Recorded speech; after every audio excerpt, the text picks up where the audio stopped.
기도하옵나이다. 아멘. 자, 주님께서 오늘 이 날에 3일째 날에는 그 어떤 행적도 하지 아니하시고 침묵하셨습니다. 그래서 우리가 이 날을 다른 말로 침묵의 날이라 그렇게 부르고 있습니다. 오늘 우리가 봉독했던 요한복음 11장 54절에 자, 여기에 중반절에 보시면 자, 예수님께서 드러나게 다니지 아니하시고 그랬습니다. 드러나게 다니지 아니하시고 그랬습니다. 그리고 구름질에 보시면 자, 거기에 머무르시니라 그랬습니다.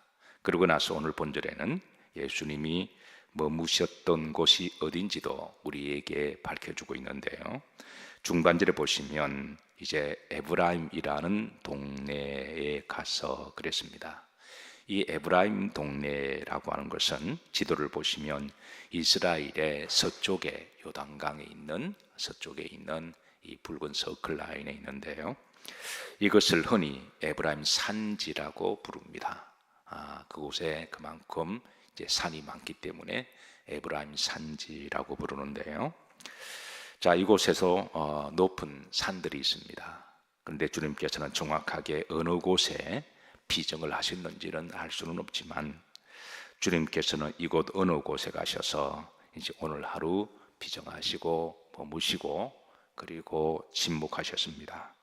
자, 그런데 주님께서 이곳에 피정을 하실 때에 54절에 다시 보시면 후름절입니다. 누구들과 함께? 제자들과 함께 그랬습니다.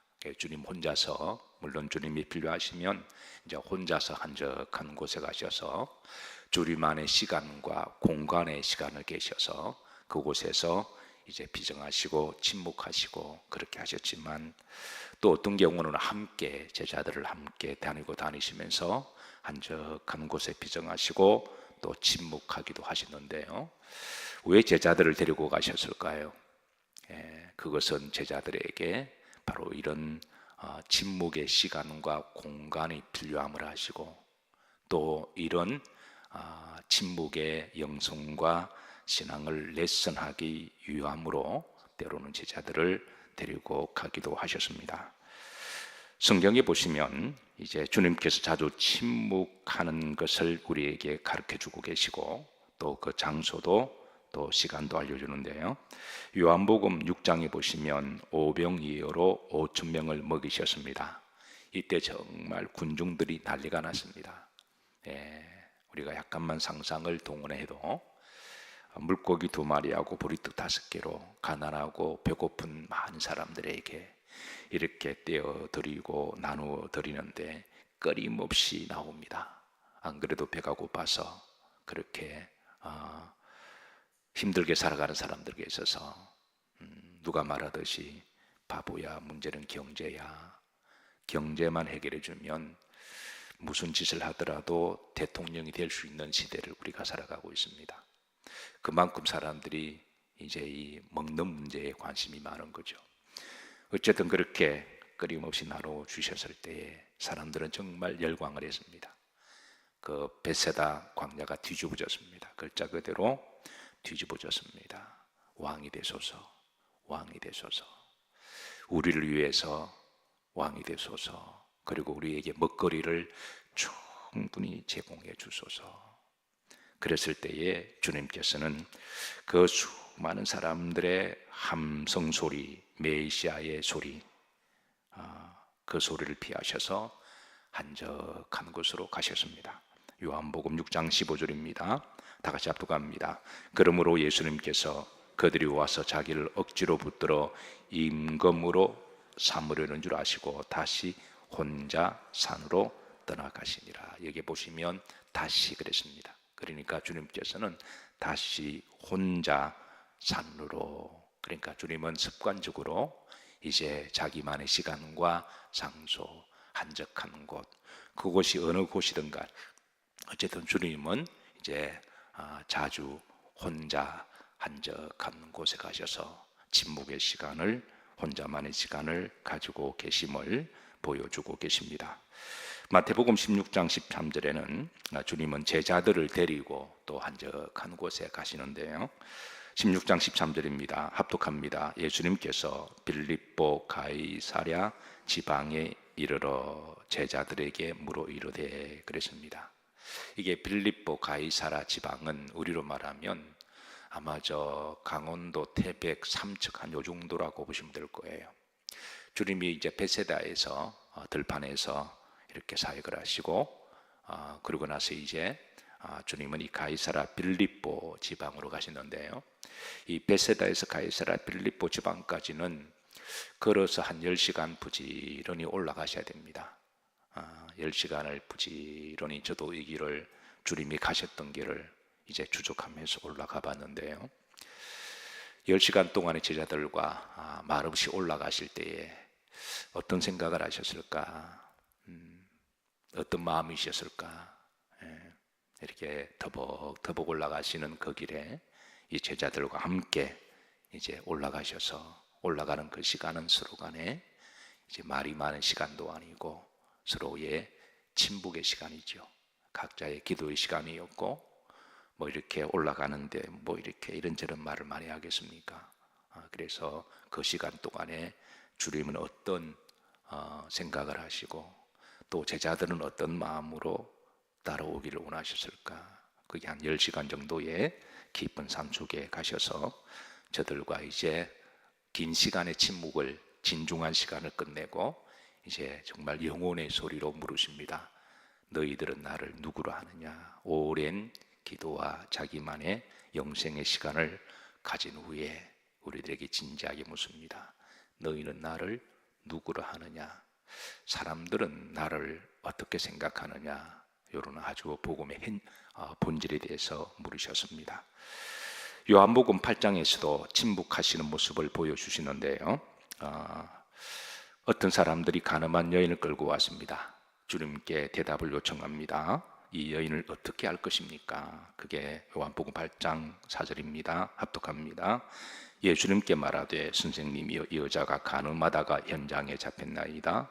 모세는 율법에 이러한 여자를 돌로 치라 명하였거니와 선생은 어떻게 말하겠습니까? 말을 요구하는 시대입니다. 답을 요구하는 시대입니다. 그런데 이 요구하는 답은 해답을 얻기 위함이 아니라 예수님을 올무에 넣어서 시험하기 위함인 거죠. 사람들이 난리가 났습니다. 말 많고 탈 많은 사람들이 현장에 가늠하다가 잡힌 여인을 붙들어 왔습니다. 자기들도 엄밀한 죄들이 많을 텐데 감춰두었던 많은 더러운 죄들이 많을 텐데 드러난 사람의 죄를 가지고 여러 사람들이 시끌벅적하게 그걸 문제화시키고 이슈화시켜서 그 여인을 끌고 와서 예수님에게 답을 요구합니다. 그 답은 5절입니다. 모세는 율법에 이러한 사람을 돌로 치라고 되어 있는데 당신은 뭐라고 말하겠습니까? 말을 요구하는 시대입니다. 그런데 이 말은 자칫 잘못하면 그 말 속에 비수가 숨겨져 있습니다. 말은 선생님이여 랍비하지만 그러나 그 속에는 아주 무시무시한 올무가 숨겨져 있습니다. 예수님께서 모세 율법대로 돌로 치라 그러면 주님이 평소에 말씀하신 사랑하고 용서해라 여기에 스스로 자기 부정이 되고 위배가 되니까 그러면 주님이 전하신 그 말씀에 대한 올무에 걸리게 되는 것이고 반면에 주님이 평소에 늘 하셨던 따라서 하십니다. 사랑하라 용서해라 그렇게 하면 율법을 범한 자가 되니까 율법의 범한 자는 죄 지은 사람과 똑같은 벌을 줄 수가 있거든요. 그러니까 여인도 돌로 쳐 죽일 수도 있고 이렇게 육군에서 간 예수님도 돌로 쳐 죽일 수가 있는 거죠. 그래서 주님께서는 6절입니다. 보십시다. 그들이 이렇게 말하면 고발할 조건을 얻고자 하여 예수님을 뭐함이라 시험함이라. 이렇게 무시무시하고 살벌하고 예민한 이런 순간에 예수님은 어떻게 하셨을까요? 함께 분노하고 함께 그렇게 한 게 아니라 잠시 저들에게 시간을 주셨습니다. 그 시간은 침묵의 시간이죠. 예수님께서 몸을 굽히사 손가락으로 땅에 서시니 어떤 학자들은 뭘 쓰셨을까 여기에 관심을 가지는 분들이 많이 계십니다. 만약 그게 본질이라면 성경은 말씀하셨겠죠. 그러나 그것은 중요하기는 하겠지만 본질이 아니었기에 성경은 일단 주님이 허리를 숙여서 걸을 서시는 거로 그렇게로 드러내고 있는데요. 왜 이렇게 하셨을까? 분명한 것은 이제 그렇게 긴장의 시간에, 말이 많고 탈도 많은 시간에 함께 말로 분쟁하고 다투기보다는 잠깐 서로에게 침묵의 시간을 주신 것이죠. 좀 진정하고 조금 참고 그리고 각자 기도하는 그 시간, 그 시간의 본을 주님께서 보여주셨습니다. 우리가 살다 보면 때로는 다툴 수도 있고 분쟁할 수도 있습니다. 그런데 그 속에서 어떤 사람은 한마디도 지지 아니하고 그렇게 대답하고 말을 하고 대답을 요구하다 보면 나중에는 더 큰 문제가 생길 때가 많이 있잖아요. 때로는 내가 좀 억울하고 좀 그래도 잠깐의 인터벌을 가지고 서로 좀 진정하고 참고 기도한다면 때로는 부부 사이라고 할지라도 친구 사이라고 할지라도 교인들 사이라고 할지라도 그 침묵의 시간이 우리들에게 더 놀라운 답을 주기도 합니다.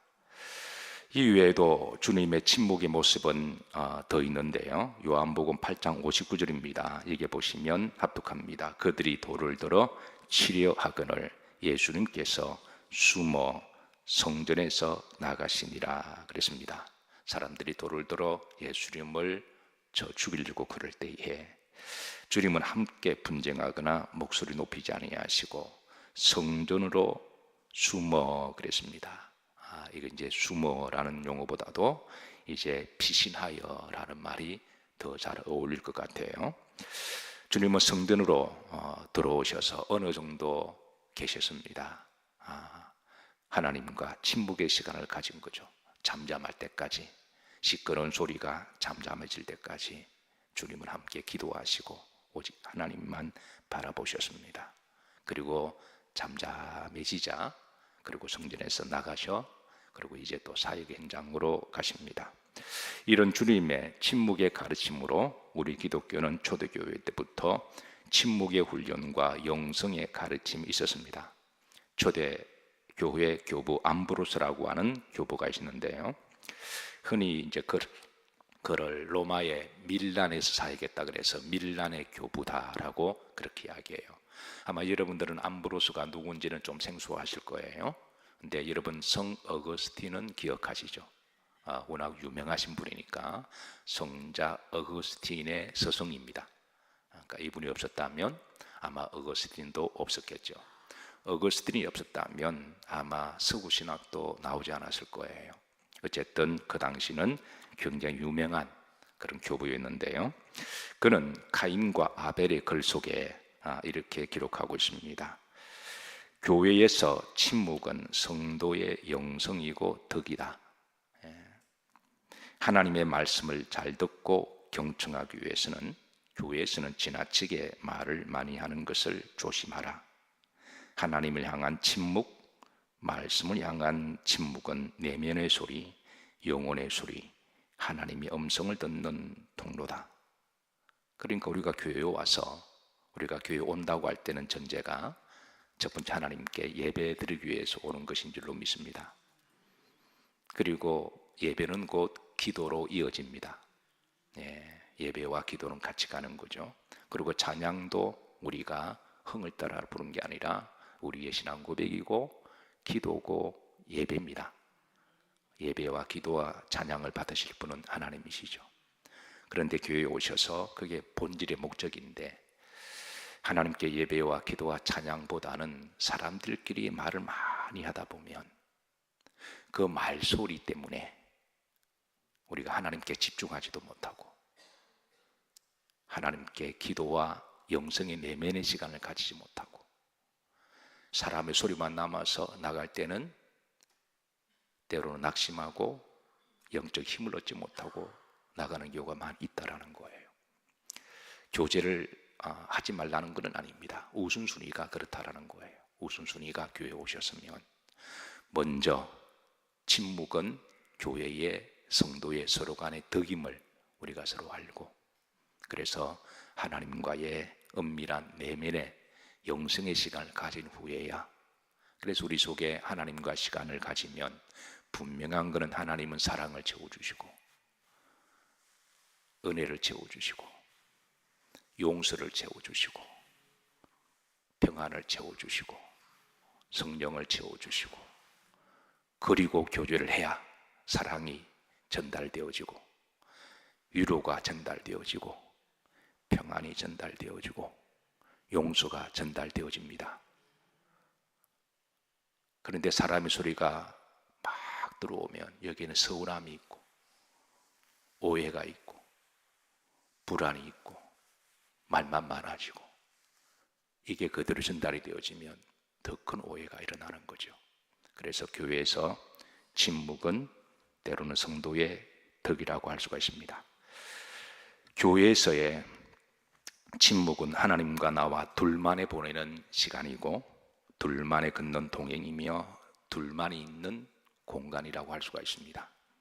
창세기 6장에 보시면 노아가 아브라함과 동행하였다라고 일러져요. 자, 6장 9절입니다. 합독합니다. 이것이 노아의 족본이라. 노아는 의인이요 당대 완전한 자라. 그는 하나님과 동행하였으며. 이 동행한다, 할라크라는 말인데요, 이거는 함께 걷는다라는 말이죠. 그러나 그 이상의 의미가 있습니다. 하나님과의 둘만의 시간을 가진다, 하나님과의 둘만의 공간. 그러니까 노아에게 있어서는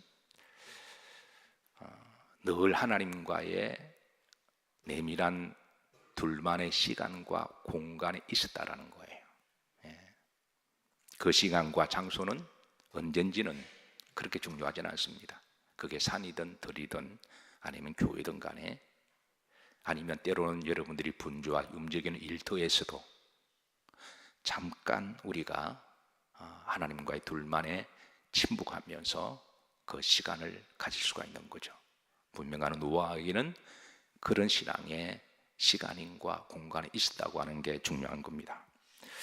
여러분들은 얼마나 하나님과의 동행하는 시간과 공간이 있었습니까? 사실 현대인들은 가장 큰 문제 중에 하나가 혼자 있는 것, 침묵하는 것을 너무나 힘들어하는 이들이 많습니다.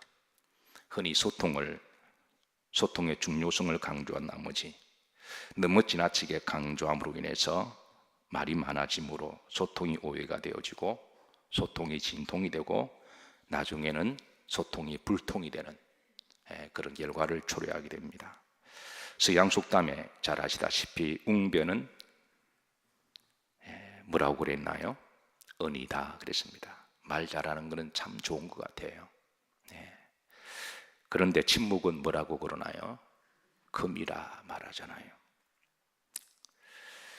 사실 서로 마음이 통하면 그리 많은 말도 설명도 그렇게 구구하게 풀어줄 것도 없습니다.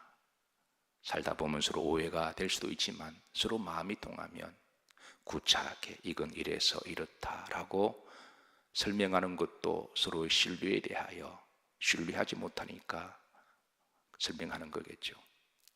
그리고 서로에 대하여 신뢰를 못하니까 해명을 요구하는 거겠죠. 근데 우리가 서로 다 완전한 사람들이 아니잖아요. 우리가 다 완벽한 사람도 아니고, 그러다 보면 우리 행동이나 말에 오해가 될 수도 있습니다.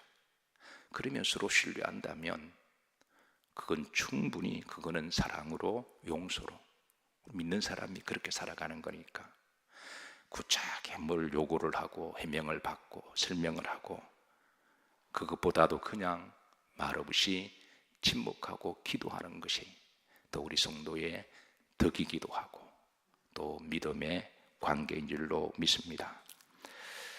하나님도 우리에게 침묵하는 법을 자주 가르쳐 주시는데요, 하박국 2장 20절뿐만 아니라 시편에서도 또 출애굽기에서도 이런 말씀을 자주 하십니다.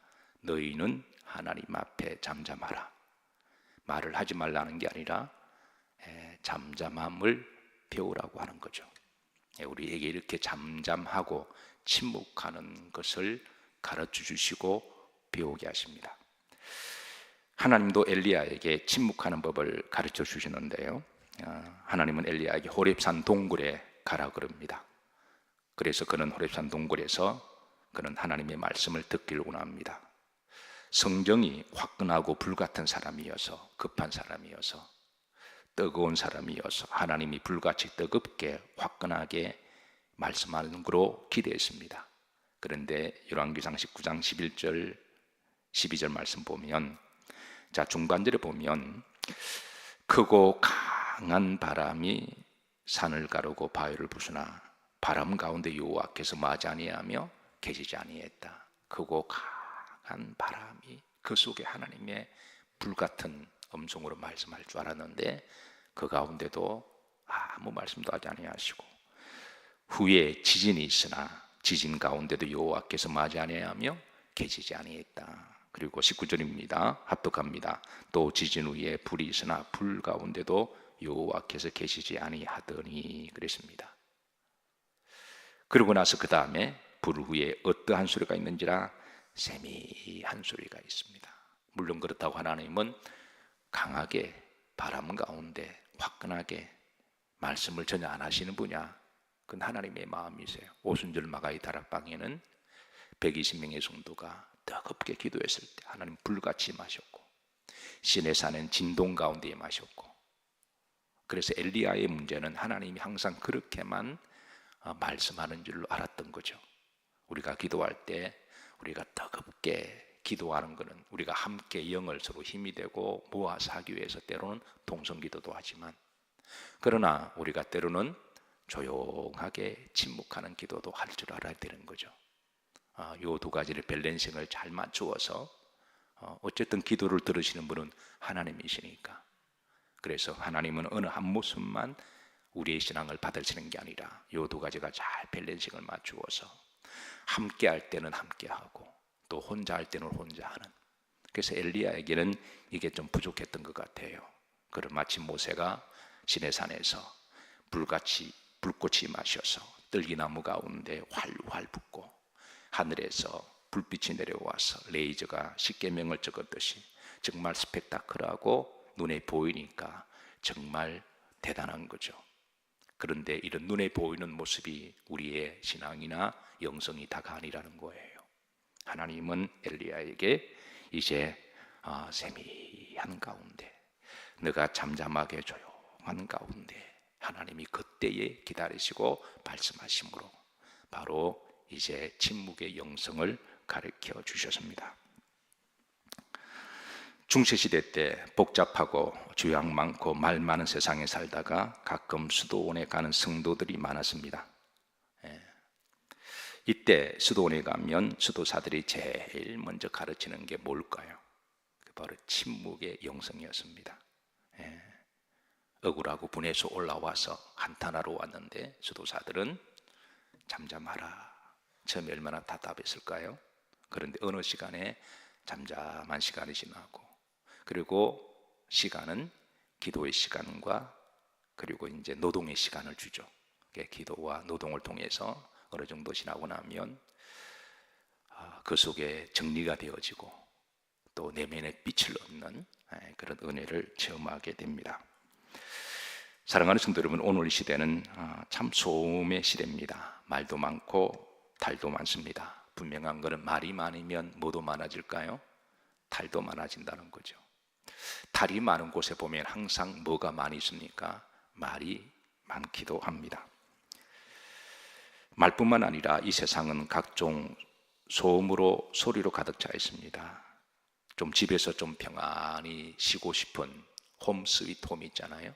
근데 집에 들어가면 TV 소리가, 핸드폰 소리가 늘 우리의 귀를 거슬리게 합니다.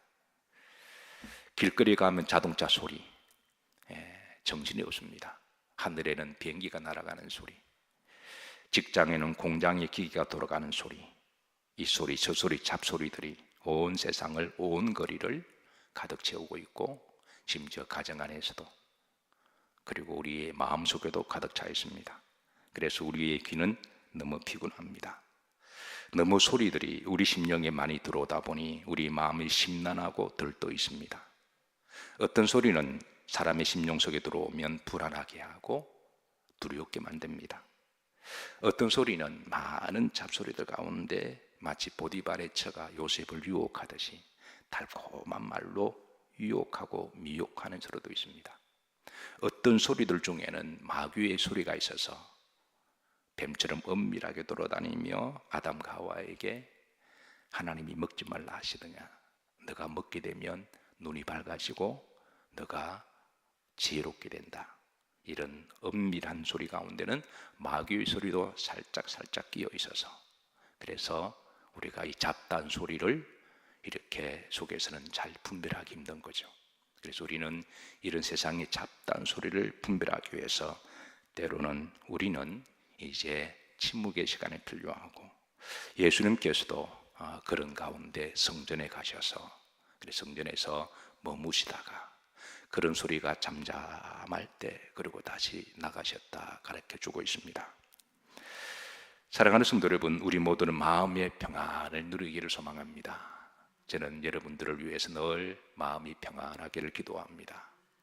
여러분들의 가정이 늘 평안하고 화목하기를 기도합니다. 그러면 먼저 침묵하는 법을 배워야 합니다. 이 침묵은 심지어 가족들끼리도 침묵하는 시간이 필요한 거죠. 가족이라고 해서 아무리 말을 많이 한다고 해서 다 좋은 건 아니죠. 때로는 서로 대화를 나누다가 어느 정도의 잠깐의 인터벌의 시간이 있을 때 그 대화는 더 깊어지고 대화가 더 흥미로워지는 거죠. 우리 모두는 말을 잘하기를 소망합니다. 내가 말을 잘해서 상대를 좀 설득시키곤 합니다. 그러려면 우리는 침묵하는 법을 배우고 상대가 말하는 법을 말할 때에 듣는 법도 우리가 알아야 되는 거죠. 우리 모두는 내면의 깊은 소리, 심령의 소리를 듣기를 원합니다. 내 속에서 뭔가 나에게 말하는 내면의 자아의 소리, 그러려면 우리는 침묵하는 법을 배워야 합니다. 침묵에는 네 가지 형태가 있습니다. 첫 번째, 소리의 침묵이 있습니다. 소리의 침묵은 가급적 우리가 입을 닫고 그리고 들리는 모든 소리를 일단은 조금 정지하는 거죠. 일단은 입을 닫는 것에서부터, 사람들이 말하는 것에서부터, 우리가 조금 차단하는 것에서부터 소리의 침묵은 시작됩니다. 두 번째 침묵은 몸의 침묵입니다. 우리 몸은 습관대로 움직이고자 하는 관성의 힘을 가지고 있기 때문에, 그래서 우리 몸의 침묵을 지키기 위해서 때로는 한적한 곳에, 그곳에 기도원도 괜찮고 그곳은 산속도 괜찮습니다. 비정이라고 하는 것이죠. 하나님과 나와의 시간만 가질 수 있는 장소라면 그게 꼭 기도원이면 어떻고 아니면 산이면 어떤가요? 그거는 장소는 중요하지 않습니다. 예수님께서도 때를 따라 성전에도 가셔서, 또 때로는 가이사랴 빌립보도 가시고, 때로는 오늘 나오는 이제 에브라임 산지 가시고, 어떤 사람은 꼭 기도원에만 가야 된다. 그것도 이제 교리화가 된 거죠. 그래서 어쨌든 우리 몸은 관성 힘을 가지고 있어서, 그래서 이 몸의 침묵도 우리들에게 필요한, 내 옆에 때로는 사람이 아무도 없는 것도 그것도 좋은 일 아닌가요? 그거를 못 견디야 하고 외롭다 이런 표현이 아니라 오히려 그 시간을 우리가 즐길 수가 있다면 그것도 좋은 것이죠. 세 번째, 사고의 침묵입니다. 우리 머릿속에, 우리 생각 속에는 너무 많은 잡념들이 들어와 있습니다. 우리 의식 속에는 쓸데없는 걱정, 두려움, 불안, 분쟁, 오해, 질투, 탐욕, 이런 것들이, 분노, 이런 것들이 너무 많이 들어와 있는 거죠. 이런 것들로부터 다 일단은 차단하는 거죠. 여러분, 교회에 오시면 일단 이런 모든 사고의 침묵을 중지하시기를 주의 이름으로 축복합니다. 변화산에서 예수님께서 예수님 외에는 온데간데 보이는 게 없더라 그러셨거든요. 여러분, 교회에 오셔서 일단 모든 것을 다 차단하시고 그리고 오직 십자가만을 바라보시기를 주의 이름으로 축복합니다. 네 번째, 마지막, 영성의 침묵입니다. 우리가 이렇게 입의 침묵, 그리고 몸의 침묵, 사고의 침묵하는 목적은 우리를 엠티시켜서 텅 비게 만들어서 무아지경을 말한 거 아닙니다. 우리가 도 닦는 사람들도 아니고, 우리 기독교의 영성은 이제 무아지경에 도 닦는 게 목적이 아니라 하나님과의 교통입니다. 그게 우리 기독교의 영성의 침묵의 목적이죠. 우리 안에 오직 우리가 하나님의 말씀의 소리, 예수님의 소리, 성령의 소리를 듣기 위함입니다. 예수님은 침묵의 시간이 지나고 나면 하나님 주신 지혜가 있음을 가르쳐 주셨어요. 그래서 8장에 다시 가늠한 여인에 대하여 서로의 침묵의 시간을 가지고 그러고 나서 일어나셔서 말씀하십니다. 너희 중에 죄 없는 자가 이 여인을 돌로 치라. 죄 없는 자가 이 주님의 놀라운 대답 앞에 율법을 초월하고 모든 것을 돌을 내려놓고 갈 수밖에 없는 너희 중에 누구든지 죄가 없는 자가 모세의 법도 완성하시고 주님이 말씀하신 사랑의 법도 완성하신 이 놀라운 지혜가 어디서 나왔을까요? 그거를 말 속에 끊임없이 말을 주고받고 논쟁하고 답을 요구하는 데 나온 게 아니라 잠깐의 침묵과 기도의 시간을 통해서 이 놀라운 대답을 하셨습니다. 그래서 우리들에게는 때로는 침묵이 필요한 거죠. 자, 오늘은 예수님께서 고난, 극심한 고난 가운데 얼마나 힘드셨을까요? 그런 가운데도 이제 오늘은 침묵의 날로 한적한 곳에 가셔서 그리고 하나님과 깊은 내밀의 시간을 가졌습니다. 할라크라고 하는 것은 이제 하나님과의 둘만의 시간과 공간을 가지는 걸 이야기하는 거죠. 그러고 나서 우리 내면의 깊은 성령의 소리를 우리가 다시 듣고 거기에 지혜를 얻고 거기에 이제 우리가 평안도 얻고 주님이 나와 함께 하시니까 거기에 무슨 두려움이 있을까요? 둘만의 하나님과 시간은 외로움과 고독의 시간이 아니라 내 기도하는 이 시간 그때가 가장 뭐하다? 귀하고 즐겁다.